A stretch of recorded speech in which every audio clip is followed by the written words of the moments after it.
note that I want to give you in this episode, there are two more notes, the types of molecules that we're going to name today. The alcohol, which has a prefix of anol, the suffix is anol, and a cyclic alkane/alkene. We're going to do one of each. So in an alcohol, actually we're going to do two alcohol examples because alcohols are different. They have this hydroxyl group, which is a hydroxide substituent. So again, we're going to identify the longest carbon chain. Actually, wait a minute, there's one more. However, I'm going to do a second example because there's something important to notice.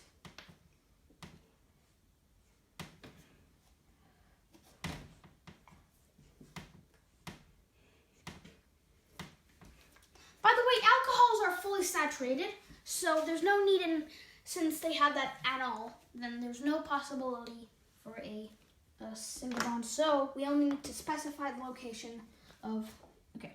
Anyway, so we gotta identify the longest carbon chain. And we know that we need to number right to left since the hydroxyl group occurs sooner in that direction. So now we need to identify the position of the hydroxyl. However, it's 2, and then we don't need to name hydroxyl. It's not 2-hydroxyl heptane. It's 2-heptanol. And that anol tells us the hydroxyl group is there, and the number tells us where that hydroxyl group occurs. Now, the important thing to note is that even if that identifying the longest carbon chain is still the same in this example, but the hydroxyl group takes priority over alkyl and halogen substituents. So even if we number this way, we'll have a chloro group on carbon 1. However, we need to number it so that the hydroxyl group specifically occurs sooner. 1, 2, 3, 4, 5, 6, 7, 1, 2, 3, 4. However, now that's a problem because it's on the same either way. The hydroxyl is in the middle.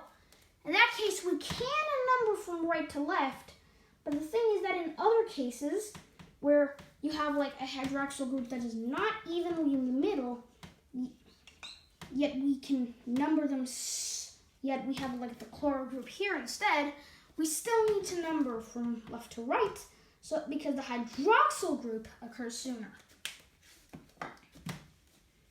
Now, as is usual now, we list the chloro group, 1 chloro, and then 4, and then heptanol. Now, of course, the alcohol, you might be familiar with that word, like, when you drink alcohol. But the thing is that, some people, but the thing is that now we find names for alcohols. Now we've got to look at cyclic alkanes, alkenes, and alkynes. So cyclic compounds. Those cyclic compounds basically have cyclic cycles, so carbon cycles. Louder than I thought it was going to be.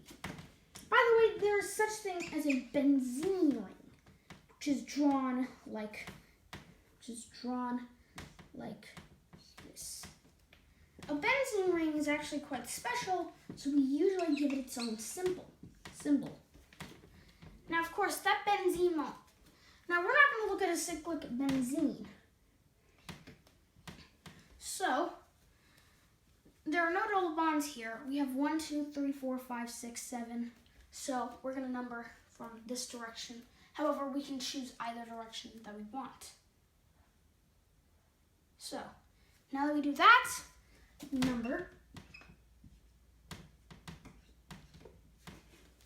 Now, of course, we need to add the prefix we need to add cyclo before the prefix, and of course, the suffix is the same. It can be ane, ene, or ein, but we need to add the cyclo so that they can read the name and know that it's actually a cyclic compound, a cyclic hydrocarbon. So now we have 3 methyls. So 1, 3, 5 trimethyl.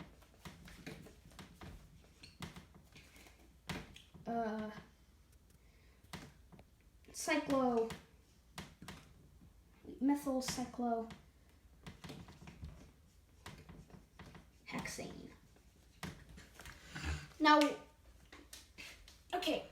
Now before I go with naming alkenes, alkanes, alkynes, alcohols, haloalkanes, and cyclic compounds, I need to mention 4 very commonly used prefixes. I'm just going to draw a random molecule with a whole bunch of carbons so I have space to write all these.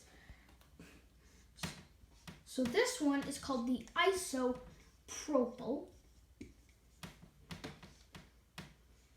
This one is a sec-butyl.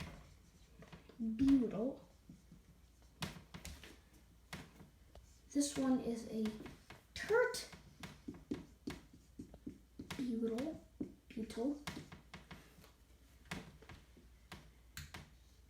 And this is an isobutyl. Now, the second tert prefixes are not taken into account for alphabeticity, but strangely enough, and I have no idea why, but IUPAC said that this is what's going to happen.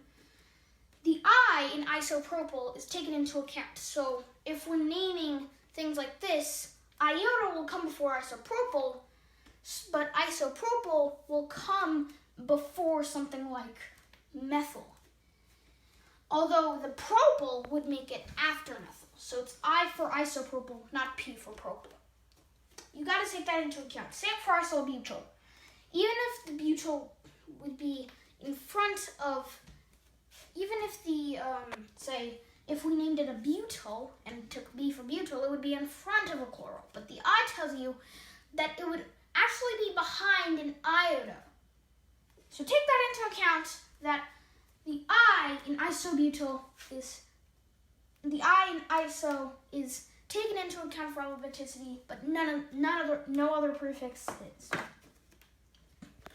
And, as always, thanks for watching Make Math Easy, and I'll see you next time.